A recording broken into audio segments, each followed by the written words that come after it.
ને અન્ય ઉપસ્થિત આગેવાન નામ બધે નથી લેતો. પુનિતભાઈનો મને ફોન આવ્યો હતો કે જવાહરભાઈ હાજર રહેવું ફરજિયાત છે. મેં મારી રિક્વેસ્ટ ઘણી કરી કે અન્ય પ્રોગ્રામમાં વ્યસ્ત છું. મને કે ના 10 તો 10 મિનિટ માટે આવી જાજો આપ. મારો જિંદગીનો સૌથી મોટો પ્રસંગ કહેવાય ને એમાં આપની હાજરી ન હોય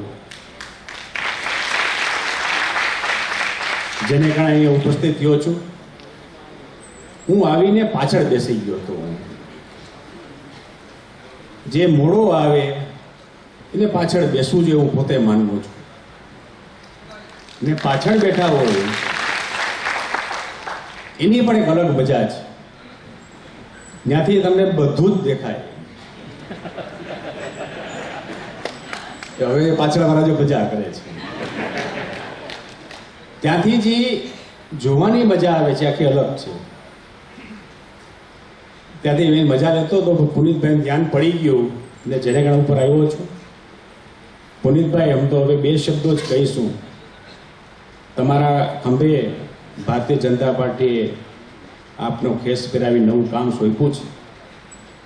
પણ જ્યારે આપને આ કામ સોંપ્યું છે ત્યારે આ શહેરમાં આ પાર્ટી સર્વોચ્ચ સ્થાને બેઠેલી છે. 60માંથી 55 સીટ 90% ઉપર આપણી સત્તા હોય તે વખતે સોંપેલી છે. આને મેન્ટેન કરવું પણ ઘણું અઘરું છે. આગળ વધવાની વાત તો જેને કારણે આપણા ખંભા પછી મૂકેલી વાત છે એના માટે મહેનત કરજો. કે જ્યાં જરૂર પડે ત્યાં કહેજો. હું અને સરકાર તમારા ભેગા હંમેશા રહેશું.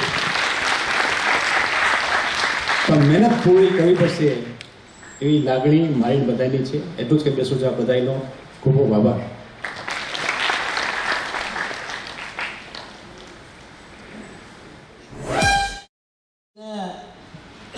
અમારા પૂર્વ અધ્યક્ષ હજી આજે જ પૂર્વ થયા એવા શશિકાંતભાઈ ભીમાણી અને આખી ટીમની લાગણી એવી હતી કે વહેલી તકે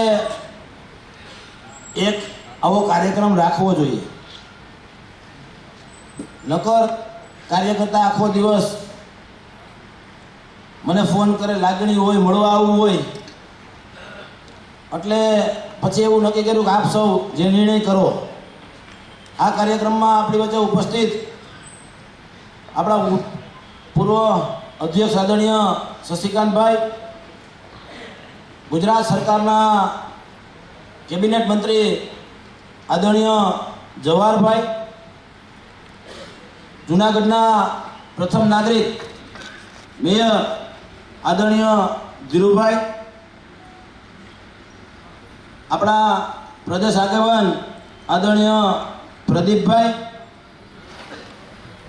મહાનગરના બંને મહામંત્રીશ્રીઓ ભાઈ શ્રી ચંદ્રેશભાઈ, ભાઈ શ્રી ભરતભાઈ, ડેપ્યુટી મેયર ભાઈ શ્રી હિમાંશુભાઈ, પક્ષના સ્ટેન્ડિંગ કમિટીના ચેરમેન ભાઈ શ્રી રાકેશભાઈ, પક્ષના નેતા ભાઈ શ્રી નટુભાઈ, પૂર્વ અધ્યક્ષ ભાઈ શ્રી સંજયભાઈ, પ્રદેશ આગેવાન બેન શ્રી જ્યોતિબેન, પૂર્વ મેયર બેન શ્રી આદ્યાબેન, પૂર્વ ડેપ્યુટી મેયર અને મારા મોટા ભાઈ ભાઈ શ્રી ગિરીશભાઈ, હમણાં જેની બ્રહ્મ સમાજ જિલ્લામાં સમાજના પ્રમુખ તરીકે નિમણૂક થઈ છે એવા કેડી પંડ્યા સાહેબ,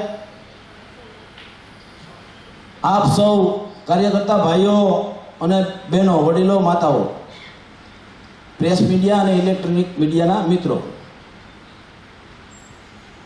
ભારતીય જનતા પાર્ટી એક કેડર બેઝ પાર્ટી છે. વિશ્વમાં સૌથી વધુ પ્રાથમિક સભ્ય ધરાવતી આ પાર્ટી છે. આમાં પદ નહીં, જવાબદારી હોય છે. પાર્ટીએ જવાબદારી સોંપેલી હોય છે, આ કોઈ પદ નથી. આપ સૌ જાણો છો એમ party with a difference, party નહીં પણ પરિવાર છે. હું નહીં, આપણે સાથે કામ કરશું, આ ભાવનાથી આપણે આગળ વધવું જોઈએ.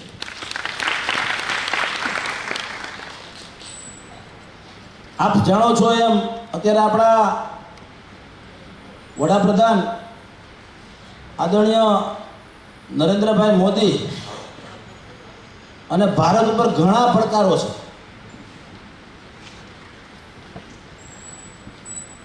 એમ જ આપણે ભારત માતાને પરમ વૈભવના શિખર ઉપર લઈ જવા માટે આપણે ઘણા સમયથી વાતો કરી. આ સુવર્ણ ટાઈમ આવતો જાય છે, પણ એ આપ સૌ વિના શક્ય નથી.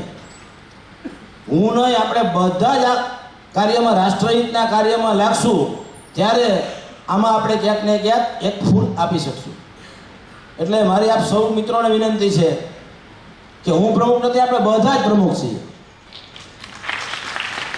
આગામી ભૂતકાળમાં 2004થી લગભગ સંગઠનમાં કે ક્યાંક ને ક્યાંક પોસ્ટમાં રહ્યા છીએ.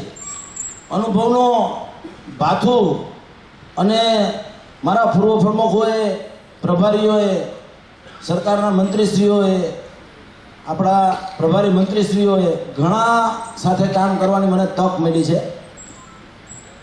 એટલે એવું ન માનવું કે હું પરમ છું, માણસ છું, ભૂલ થાય. નાના નાના કાર્યકર્તાથી મોટા મોટા વડીલો, મારા પ્રમુખો, મારા વડીલોને બધાને છૂટ છે. દિનેશભાઈઓ, બધાને છૂટ છે. ક્યાંય પણ ભૂલ થતી હોય તો સીધી ડાયરેક્ટ વાત કરજો. ક્યાંય પણ તમને એવું લાગે કે પુનિતભાઈ આમાં થોડાક મજા નથી આવતી તો આમાં આપણે આ કરવું જોઈએ તો સીધો ડાયરેક્ટ ફોન કરવાની છૂટ છે. મારો ફોન રાત્રે 2 વાગે ઉપડે. મેં અત્યાર સુધીમાં મોબાઈલ લીધો ત્યારથી બેટરી ઉતરી હોય તો ભલે મેં કોઈ મોબાઈલનો સ્વિચ ઓફ કર્યો જ નથી.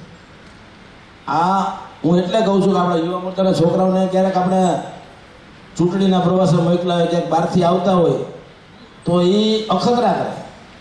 મને યાદ છે, ભરત યુવા મોરચાનો પ્રમુખ હતો, શેઠ હાવ મસ્તી હો. રાત્રે 4 વાગે એને એમ થયું કે આપણે અત્યારે ક્યાંક હલવાના હોય તો શું કરવું જોઈએ, તો કોણ આપને ટેકો દે, એટલે ફોન ચાલુ કર્યા. નહીં તો 4 વાગે કોણ ઉઠે? અને ગયા હતા આપણે કામ ઉઠાડે તો આપણે નહીં ના પડે. 4 વાગે મને ઉઠાડે, બોલે મને કે ના હું જોતો હતો કે હલવાના હોય તો. અરે મેં કીધું યાર આખા ઘરને ઉઠા. આ આપણો યુવા મોરચો છે, પણ એનો હક છે. આપણે મોકલા થાય ને એટલે કદાચ ખરેખર કંઈ થયું હોય તો, એટલે કોઈ દી સ્વિચ ઓફ કર્યો નથી. આપણે રાષ્ટ્રહિતમાં આપણી પાર્ટીનો ફલાંગ કેમ વધે? મિત્રો, આપણું સૂત્ર છે સૌનો વિકાસ, સૌનો સાથ, સૌનો વિકાસ અને સૌનો વિશ્વાસ.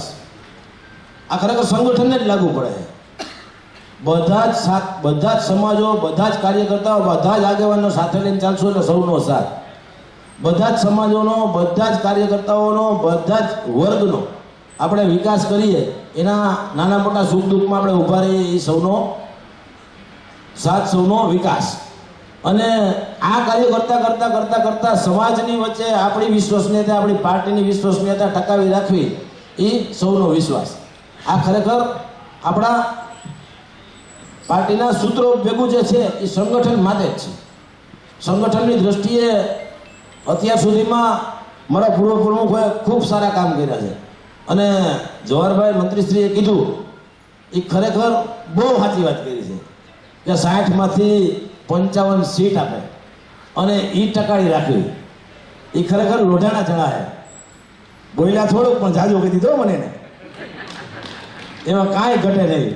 એ રાતે હુવા રાતે જો શબ્દ યાદ આવે તો, કારણ કે એ એક મેજિક હોય છે. દર વખતે આવું થવું શક્ય પણ નથી, પણ મહેનત કરશું અને આપ સૌ સાથે રહીને, હું નહીં આપણે કામ કરશું. હું પહેલાં પણ બોલ્યો છું, હું નહીં આપણે સૌ સાથે રહીને કામ કરશું. અને આ તકે જે સૌ મારું સન્માન કર્યું અને આટલો પ્રેમ આપ્યો એ બદલ હું સૌનો આભાર માનું છું. અસ્તુ ભારત માતા કી જય, વંદે માતરમ, જય જય કરી રહ્યા.